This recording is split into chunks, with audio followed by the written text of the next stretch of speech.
Saudara-saudara, mari kita lanjutkan pembahasan kita tentang Tai Chi, Nusantara, dan pendidikan manajer. Ya. Masalahnya begini, pendidikan itu, sistem pendidikan atau silabusnya itu seharusnya dibuat dengan suatu cara pandang yang antisipatif. Jadi yang membedakan antara ilmu pengetahuan itu dengan informasi ini adalah di sini. Kalau informasi itu ya seperti ilmu masak gitu ya. Ini cara planning, organizing, executing, controlling, atau apa, bikin grafik, lihat sana sini, itu teknis, ya, informatif, ya. Meskipun pakai komputer, pakai ini, apa segala macam, tapi dia harus bisa memprediksi yang disebut werosa durung winarah, tahu sebelum terjadi.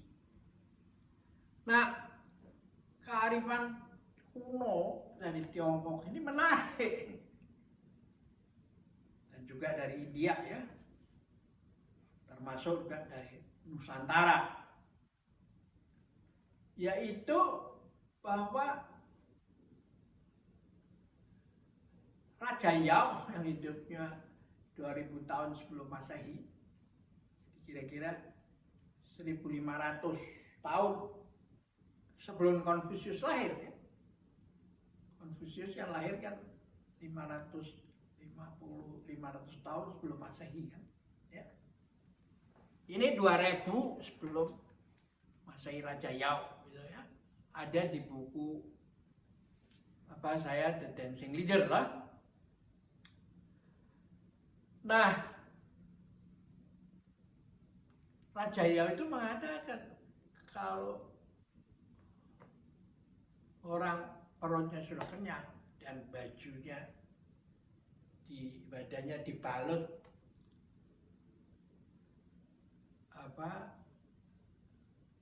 kain hangat, maka sifat binatangnya muncul ya. Dan yang surprisingly itu sudah fenomena itu sudah disimpulkan, merupakan kesimpulan daripada fakta pada saat itu oleh Raja Yao ya. Sedangkan kita baru sadar bahwa welfare state itu yang merupakan akumulasi daripada dinamika eksploitasi de l'homme par l'homme, yaitu mengeksploitasi pemilik modal pada pegawai atau pekerja, lalu berubah menjadi revolusi sosial, yaitu, dan lalu bermutasi menjadi welfare state. Itu beranggapan bahwa dengan kesejahteraan itu motivasi kerjanya menjadi bersemangat itu. Nah, itu yang misperception. Yang benar adalah Raja Yao itu. Setelah perutnya kenyang dan bajunya dipakai badannya dibalut baju hangat, maka seperti ular aja, setelah makan tidur dia. Ya, diam aja. Harimau juga mengejar habis-habisan kijang, tapi setelah dimakan habis dia tidur. Dan kalau ada kijang berikutnya yang menginjak kepalanya atau juga kepalanya dikencingin, dia juga nggak marah itu. Nah, ini yang terjadi. Nah, menurut saya mengapa sekolah manajemen itu tidak bisa mengembangkan seperti yang berdasarkan manajemen dari Amerika itu yang disebut dengan statistical quality control itu. Satu top down management gitu. Yang dari atas mengembangkan planning, organizing, executing dan controlling. Karena lalu pekerja itu dianggap pion itu.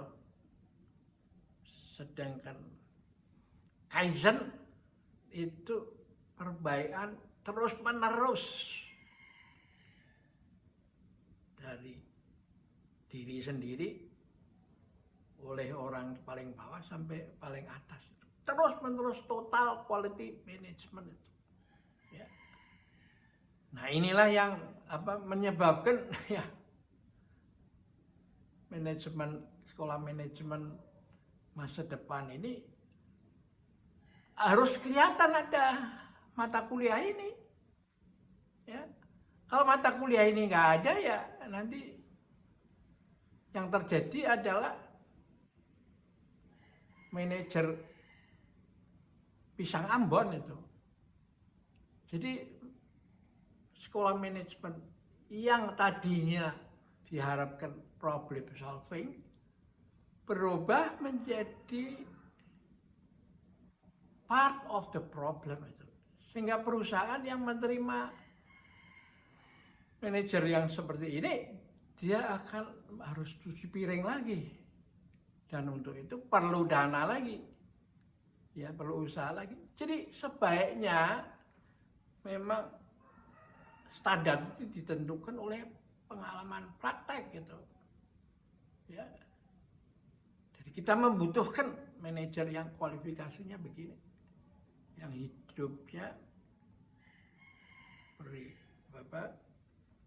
mengikuti jalan Kaizen itu.